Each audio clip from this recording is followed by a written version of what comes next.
Just because there's two bottles, I don't make it feel like we're trying to keep this sober. This is the show opened on February 21st. It runs through March 14th. Everybody, I'm sure, knows Bobbie Moline Kramer. Obvious master talent, and conceptually breaking through the barrier between realism and abstraction. And I personally love the idea that there's this evolutionary thing going on with it too. So without further ado, she's joined by Peter Frank, who, if I started reciting Peter's resume now, we'll be here shorter period of time with them two talking than with me reciting Peter's resume. Suffice to say, he's a leading art critic in the Los Angeles art scene, going on his 9th decade. Yeah. It only feels that way. It only feels that way. Okay. So let's enjoy a conversation between Peter Frank and Bobbie Moline Kramer. Thank you.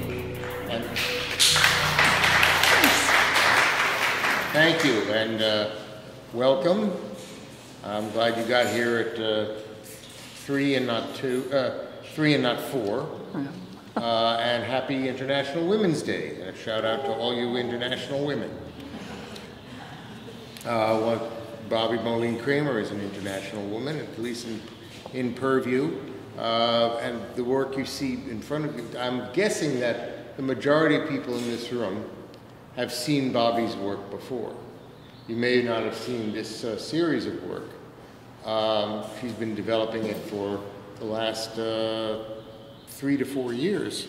Yeah. And is this the first public airing of it? Yes. Okay. It's going to be traveling to other venues in the United States, and who knows, abroad, given that it's International Women's Day. But it does mark a notable evolutionary step in Bobbie's work. And it's nice to talk about evolutionary steps, given the fact that her current subject are lower primates and other mammals. The thing is that you don't see those subjects until you look into the work. This is not simply game playing. This is not, say, it's not a kind of a simian version of Where's Waldo. It's a matter of the relationship of image to gesture, of subject matter to material, to the material of painting, of art making. I'm going to quote briefly from the essay that Dominique Nahas wrote about this series of work. I'd quote myself, but it was Bobbie's previous series of work that I wrote about, a series called All That Remains. We'll talk in a minute about Bobbie's evolution to this point, but let me quote Dominique Nahas on this body of work, As Above, So Below. This work no longer prioritizes the immediately intelligible or even the recognizable image's contours over other variables or other marks in the visual field. Instead, this work has a psychological dimension and pull to it that distinguishes it from the artist's preceding works, as I said. Bobbie Moline Kramer's use of gestural marks of all kinds, Dominique claims, is unprecedented. It's certainly unprecedented in her work, and it's not the kind of thing you often see, although there are certain art historical precedents, especially associated with surrealism, but we'll get to that in a moment. I wanted to talk with Bobbie and find out her consideration of her own evolution to this point. Which body of work that you did, how far back was getting to this point? I would say at least 6 years ago. All that remains was the show that you wrote about, was the one that was the door to it, to this show. Right. And interesting description. Yeah, by opening that, by refusing to stay inside the box right. of what really, that's what hyperrealism is. It's a box. It's a box. And what were you doing as a hyperrealist? What were you doing inside that box? Well, even then I couldn't stand just doing a visual without making things up. So I was doing highly reflective surfaces. And so you would look into it, and it was another world. It was a form of surrealism. Mm-hmm. And it reached the zenith. It got totally crazy when I reflected myself in 100 and some little flutes on a silver pitcher. And I thought, if I don't quit soon. And you were rendering these. Highly rendering. Exactly. They were beyond photos. This was the middle of the last decade, right? Yes. About 10 years ago. Okay. You were... Well, that's impossible. I was just born in the last... Come on. Yeah. You're at least 5 years older than that. Yeah. But it was an entirely pictorial approach up to that point. Absolutely. You were rendering. You were depicting what you wanted us to see. It was illustrative. Yes. And it was in also... Impulse. In impulse. Yes, yeah. Yes. And it also was highly structured, very anal. And yeah, I exactly what I wanted someone to see. That's what I was painting. Right. And it sounds like you just lost patience with it. Either that or I lost my mind. Same thing. Same thing. There came a day, and I just had a very large brush. Up until that time, I had been working with double and triple aught brushes. That's all I owned. And I actually got a 2-inch brush, which seemed huge to me at the time. And I just let loose. That was it. And I did not go back. Although in one sense, you really never left, because you took the aspects of hyperrealism that you valued and value to this day with you, and simply said, I'm keeping these are going to integrate into my new approach. And how hard was it to achieve this integration? And also, were you feeling as if the new gestural approach was being imposed upon the image, or was it bringing forth the image in a new way? What was your... I'm asking from the point of view as the viewer. I'm looking at the finished artwork. Mm-hmm. The finished, and how much of the process of the art making did you want, and do you want, to communicate to us? Well, I think that's the whole thing. The process, to me, is what these are about. Mm-hmm. The backgrounds were done sometimes 2 years before the image. Mm-hmm. And I have drawers full of them. So I just dance and paint. And when it pleases me, when the background pleases me, I stop.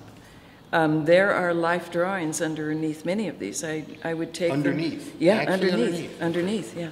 I would take them to class and do life drawings. People would like them, and I'd go, too bad. And they would get covered up with more gesso. Mm-hmm. Then, okay, because sometimes some of these, it does seem as if the realistic indicators are emerging from behind a storm of painterly gesture. In other places, it feels as if these lurking eyes or or tentative hands are in fact generating these whirlwinds. There's this. I think this is the real strength of this body of work, the ultimate equality of emphasis, subtle as it is, and difficult to grasp as it is at first. That finally, once you find the hand, the eyes, the indicator of some sort of life a pictorial indicator of life in this work, you can't unsee it. Yeah. It can optically disappear back into the maelstrom, but it can never again leave. The process behind them, there's actually much less realistic painting on them than most people suspect, mainly because the process is so convoluted as far as layer upon layer upon layer. Many of them have 6, 7, 8 layers. And I hang them up for days at a time trying to see something inside them. Mm-hmm. And when I finally see it, it's much like you described. Then you can't unsee it. And if I were to tell you which parts are actually painted and which parts were part of the background, you might be surprised because there's actually much less realistic painting on these than most people suspect. Oh, they think it's an actual image, actual image painted over. Yes, and they also think that I paint parts in so that it all matches, which I don't. You know, I find pretty much how it's sitting inside the painting, and then I paint the parts that I think humans associate with more closely, the face and the hands. Right. But those don't always come second, as I said before. Sometimes they're the generative presence that sets the storm in motion, and sometimes they're the affected presence that gets swallowed by the storm. Well, I like that. I mean, if that's how it works, I'm pleased. You know, then it's worked. It's done it. The best ones, it happens both at once. Oh. that the creature seems overwhelmed by the storm that he or she or it has generated in the first place. I don't want to cast a moral structure on this. You know that. Go ahead. We're responsible for our own cyclones, but and that would be especially unfair in the ones where the eyes or the evident images are of animals as opposed to humans, since animals are not involved in free will. These are as close as you're going to get to free will. These monkeys, these Japanese monkeys, totally roam free. Mm-hmm. There are no cages, there are no zoos. And humans end up being in their land, mm-hmm. Absolutely in their land. And I purposely chose these because they are closer to us in the animal kingdom.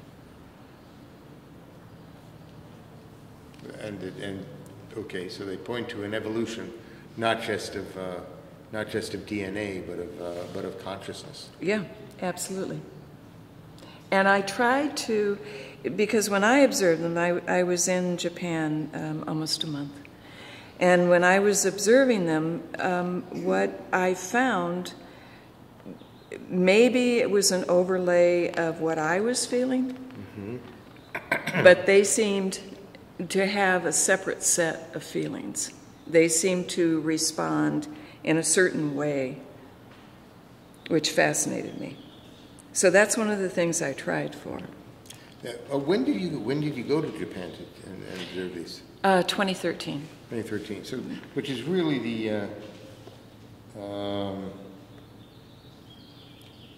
the transition point between All That Remains and this series. Exactly right. Yeah. Right. Yeah.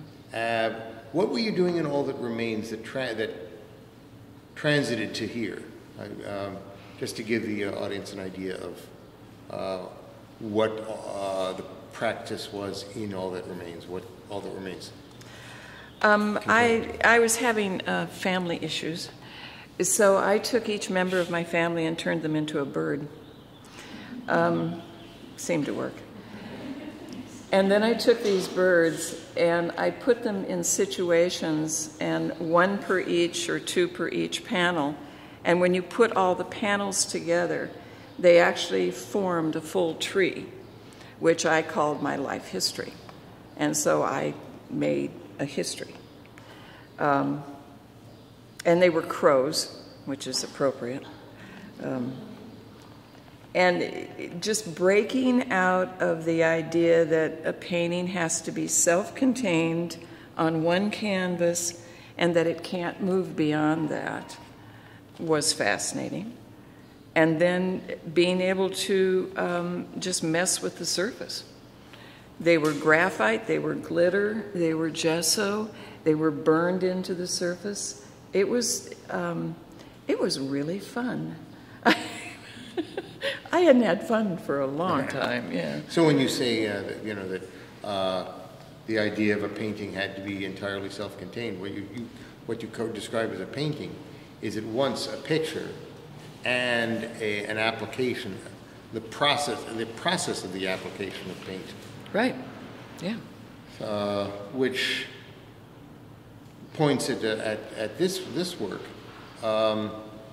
which still maintains the discussion between painting and picture making.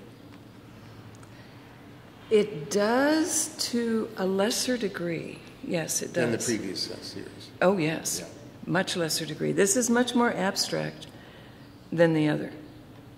I would have done it entirely differently today than I did it then. I would have left out a lot of stuff. Well, that's what you're doing here. That's exactly what I'm doing here. Yeah. Except that we have to keep in mind that as we find these references to the real in these gestural abstractions, those references to the real seem to emerge all at once and lock into place, such as the monkey eyes in the center painting there. Mm-hmm. That where they fall, where we find them, implies an entire picture that has been practically blown away by the painting, by the act of painting. So there's this active relationship between painting as an activity and picture making as a goal. And I think that's probably where I've been headed for my whole career. And I'm actually thrilled that I got there, or at least the beginning stages of getting there. The fact that you believe that you can see parts of the monkey in parts that were never meant to be, the fact that it seems that part of it is erased, yeah, I'm all for it. I mean, it didn't start that way. Mm-hmm. It's just... This brings up that whole issue of abstraction as opposed to realism that the Europeans have been jumping up and down about since for over 100 years. Yeah. What's the abstract part are the references to humans and monkeys, because that's abstract because that's not really what we're seeing is not really there. The concrete part, the real part, are the gestures that have no presence before us except as gestures. advocates of pure non-objective abstraction say that their work is the real work, is real. And that if somebody paints a picture of something, that something isn't there, a picture of it is there, and the picture has been in fact invented. So, well, this has been going on for a long time. I mean, it's not a pipe, right? But it's also, I don't think that I actually believe in abstraction. And I think that's part of what's happening also. I think that, and I know that what you see is entirely differently from what I see. And what I see is entirely different from anyone in this room. Right. Yeah, you bring your own set of stuff into it. Right. And that colors everything that you see. So who's to say that they don't really, in a snowstorm, look like that? I mean...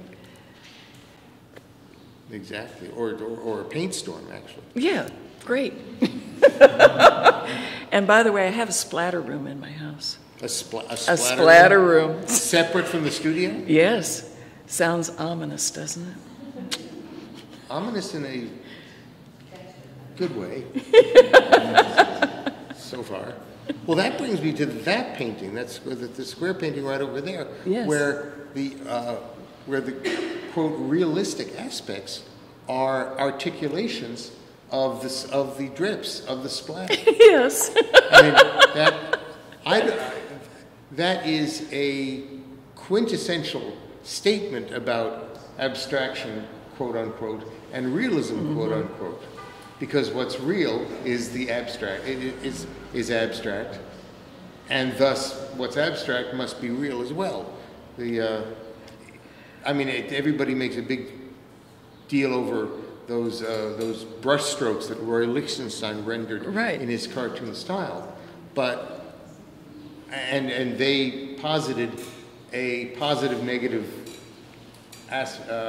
concept. You know, the brush strokes are abstract, but this is a depiction of the brush strokes, which a depiction that is, quote, real.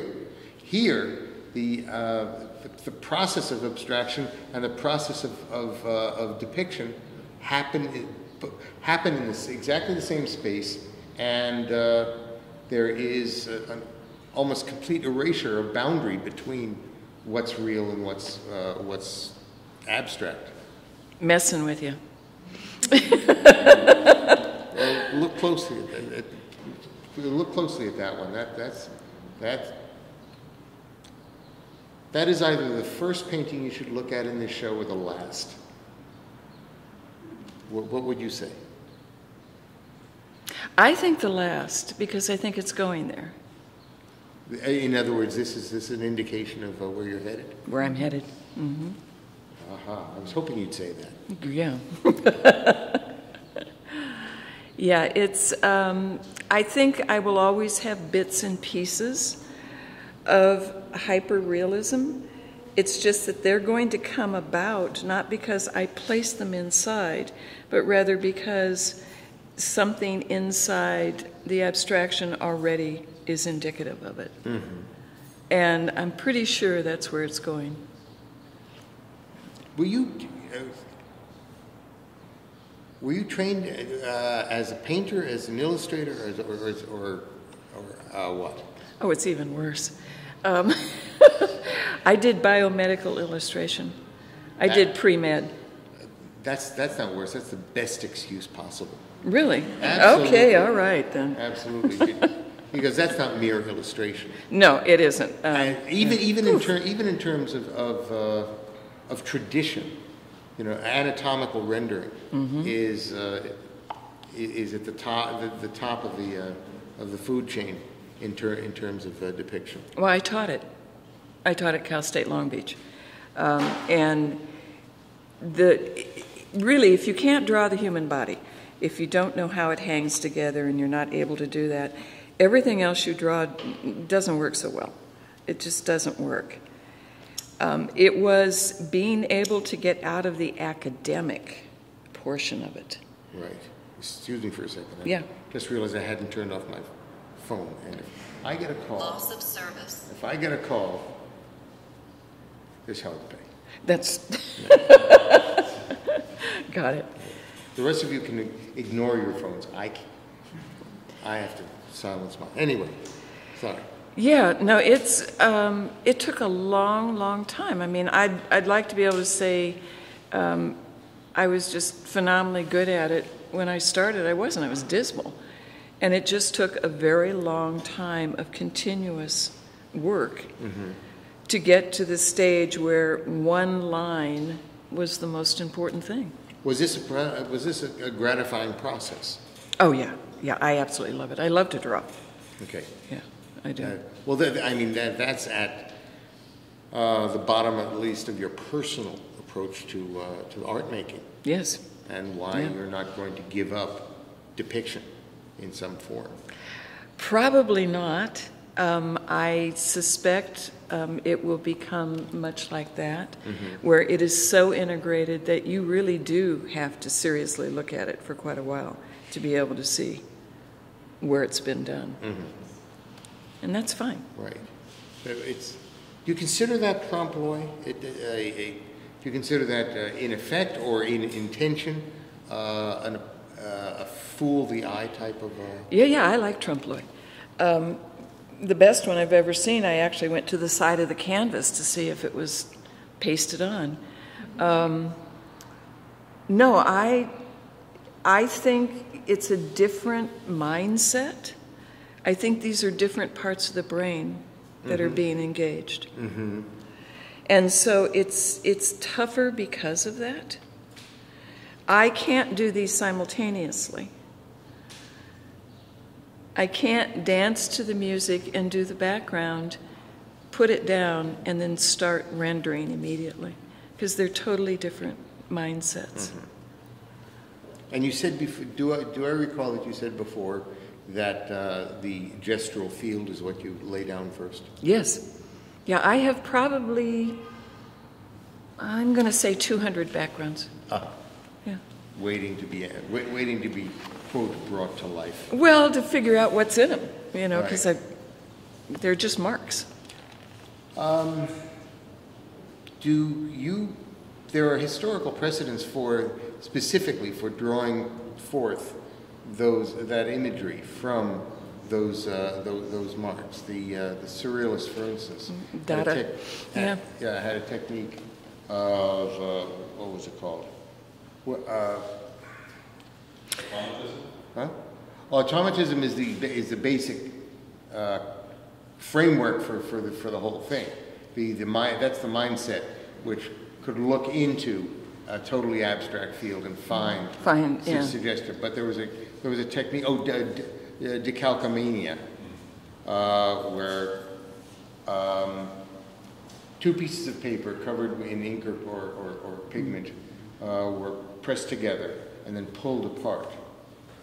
The painter then looked at both images and found references to the real or perhaps the dreamt world in each, and brought those suggestions forth through as little manipulation as possible. And there's something to that here too.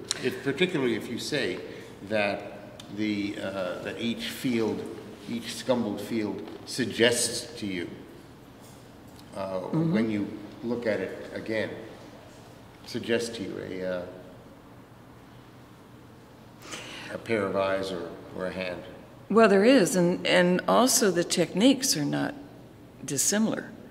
I mean, part of this, I will fold this paper and press it together to get mirror images, particularly if I like the way something is moving.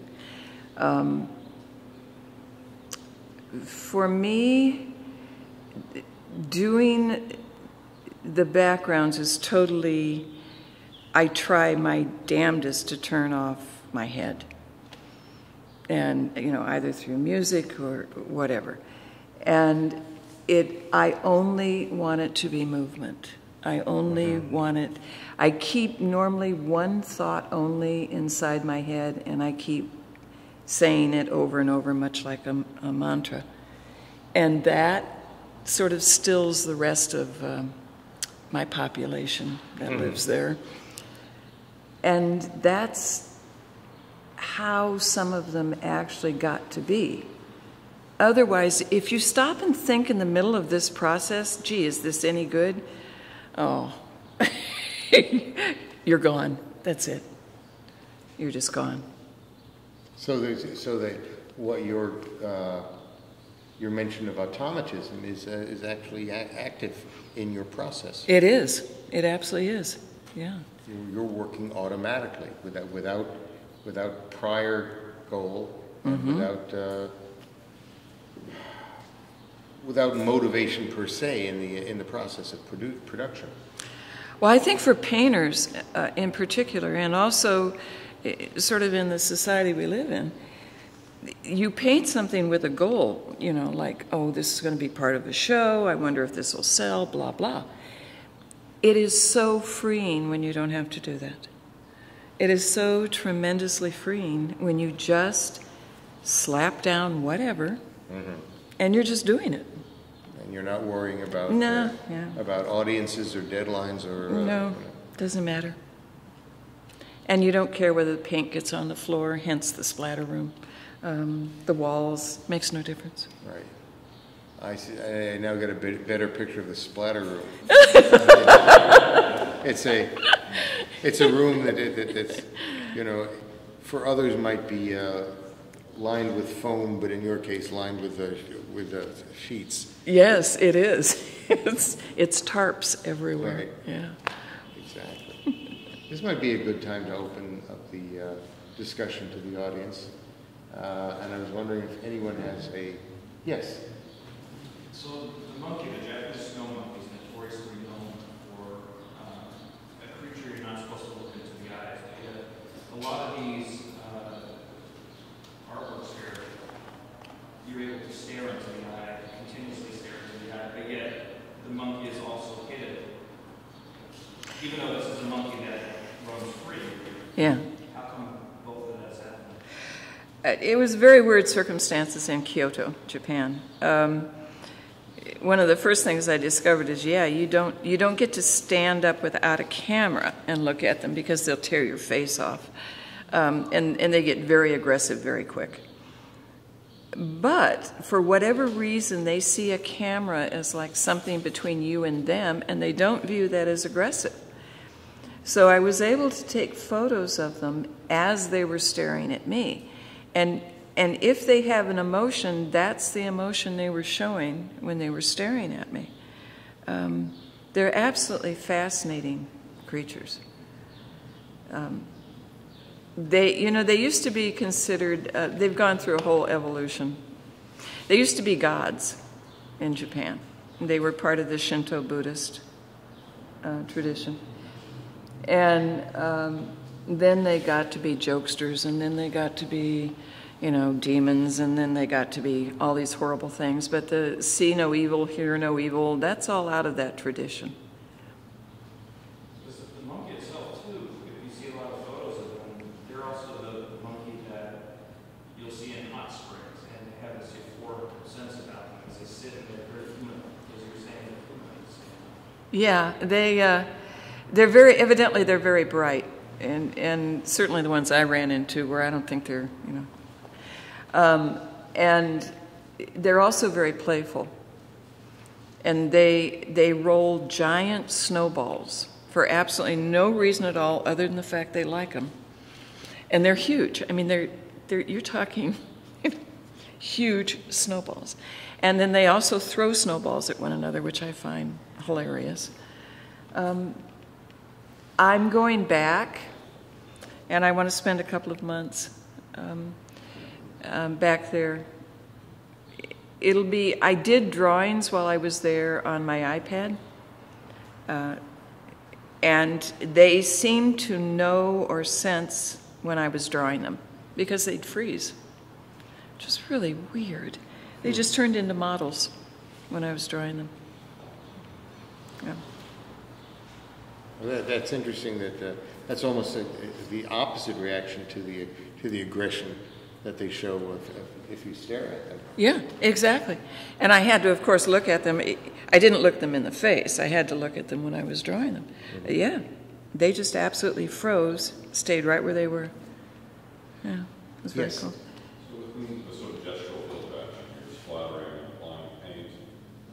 Is there anything procedural that might last within a session or within a few days where you're thinking, okay, I'm going to be using thinner paint now, or this, narrow palette of colors, or these thick paints, 2 days from now? Is there any such procedural thinking, or does it develop over the time in which you work on the backgrounds? Ah, secrets. I'm asking for the guys. Okay, here's the crazy part. I have a friend, which I of course don't speak to anymore, who gave me the Jackson Pollock puzzle of Autumn, whatever that thing is. Autumn Rhythms? Yes, oh my God. 1,000 pieces of lines. And so I didn't put it together. I talked someone else into putting it together, which good on me. And then I took it apart and I chose randomly pieces every day. And that's how I did them. Yeah, I would just choose whatever colors were on that little piece of the puzzle. And I would just throw paint and splatter and use whatever was in the house, and it didn't matter. So you sort of just outsource that thinking? Yeah, I just... Throwing dice, or just Yeah, instead of throwing dice, I just chose a little puzzle piece and went, okay, that works. I like that. And did you choose the puzzle piece or just go in blindly and pick one up? No. They were in a hat. Mm-hmm. I just chose 4 or 5 of them out of the hat, and that was what I did for the day.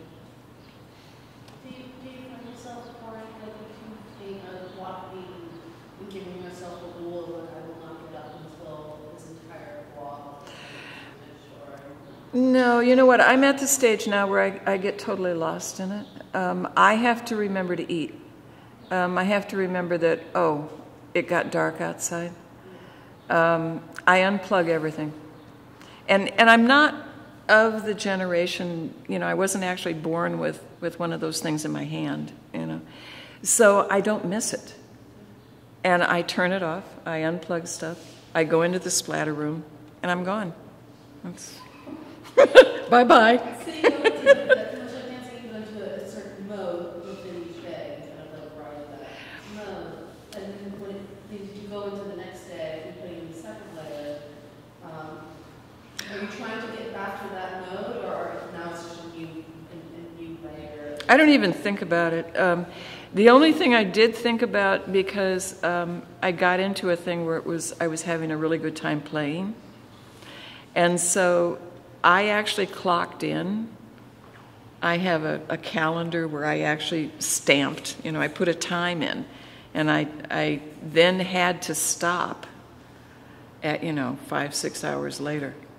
I made myself stop, because otherwise the dog would starve and mail would pile up, but I don't have to answer to anyone, so it's very easy for me to do that. Do you lose yourself similarly when you're rendering the referential parts, or is that transport entirely when you're creating the abstract fields? No, the rendering is all thinking. It's all, you have to be there, you have to be present. You can't disassociate. You can't go outside yourself when you're rendering. It's all a skill set. It's like placing little strings around pins, or making holes, or Yes. I don't know if you addressed this earlier, but this painting right here, the palette is definitely shifted from some of these others more yeah. to you. So at what point did that happen? I have a certain prejudice against some colors, probably because I was raised Catholic. So navy blue is not my favorite color, and here I am. Well, you're wearing it, you don't have to look at it. That's right, yeah. But I've always not been partial to brown. I've always thought that was sort of like, ick. And I set myself this task. I'm going to use colors that I'm not real fond of. And everyone gravitates toward it, which is really, okay, fine. All right. So that's why I went into it, yeah. When you're doing the backgrounds, do you work on more than one at a time? Oh, yes. Oh, very definitely. Yeah, I have, and they're in various stages, because I have maybe 75, 80 life drawings. And I purposely do not hang them correctly. I turn them either sideways or upside down, because I don't want to see the image. I'm only interested in what the line is doing. There's sometimes just, when you're least thinking about it, you just produce an absolutely exquisite line. And that's, if you see lines in some of these, it's because I liked that line. I wanted to preserve that line. Not the image. I don't care about the image. The image is not a goal, but a means to it. Exactly. A larger goal. Exactly. Were you ever thinking of how Zen paintings and Japanese monkeys might have some similarity? Because there seems to be some Zen approach, some of the painting, some of the looser stuff, and then the monkeys are Japanese as well. So there's a subject matter. Is that something that you thought about motivationally, or just while working you thought, yeah, there's this kind of parallel? Yeah, I wish I were that smart. No. No, what happened, I don't know whether that's whether I chose the monkeys because I'm fascinated with them, which I am. I absolutely am. That could be part of it. It's just, on these, if you were to see a lot of the other backgrounds, there's no way that they ever would remind you of any kind of animal or monkey or anything. They're just backgrounds. And these just seem to say, okay, I belong in there. I should be in there. Hey. How far apart, when you took the photograph of the monkeys, how far apart were you focused? Oh, God. It was scary because, when you first see them, you think, aren't they cute, sort of like a teddy bear? Oh, no, they're not cute, no. I made the mistake when I went around a curve, and they own property in Japan. There's Monkey Mountain, Monkey Island, blah, blah. And I went around a curve, and there was one sitting in the path. I'd never seen them in real life before. Well, I'm like, oh, look! And I looked it right in the face. It was a dominant male. It stood up, and, they've got really big teeth on the sides, smiled at me. And I knew I was in trouble. They come about, up to about serious damage. So I just immediately remembered I was supposed to look down and hunch over. Just shut up and don't. Bow to the monkey. Yes. And I did. And then it hissed at me and dropped down. Well, I'm not giving you a peanut. On Monkey Mountain, the monkeys are totally free. If you want to feed them, you go in the cage. The humans are in the cage. Makes perfect sense. So I didn't give that one a peanut.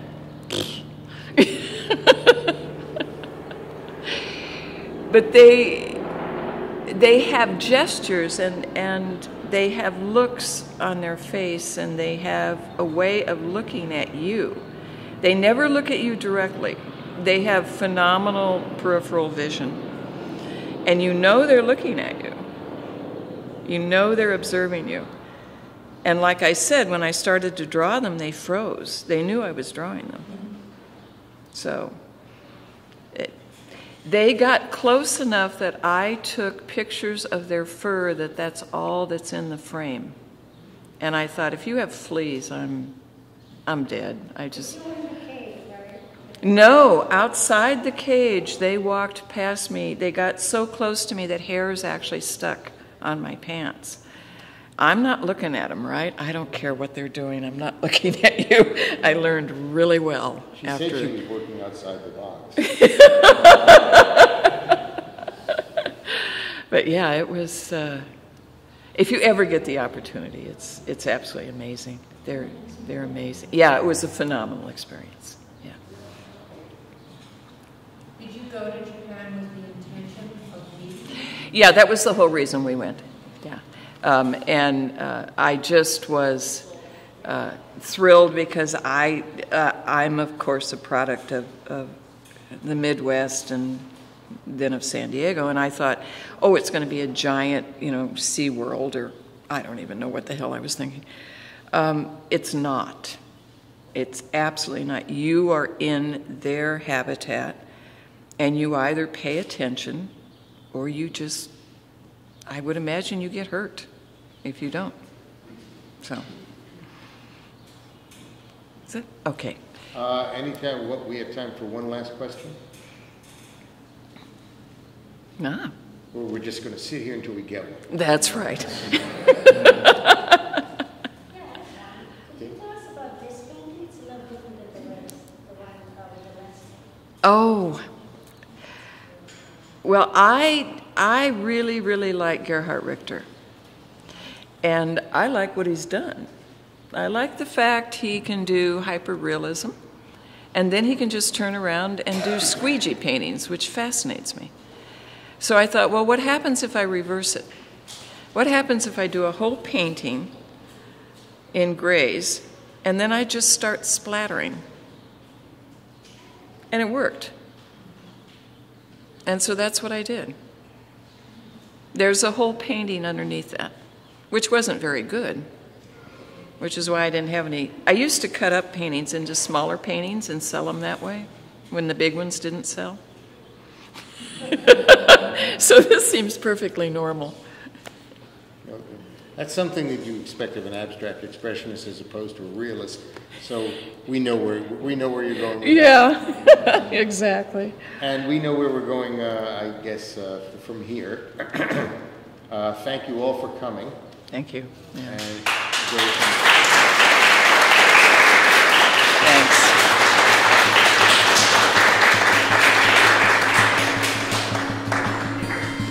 All right. Wine and water, there's no rush to leave. We're here for the rest of the afternoon. Thank you all for coming. Thanks for getting on. Thank you. Thanks for leading the charge here. Yes. And this will be on YouTube at some point. Yes. Yeah. Thank you, sir.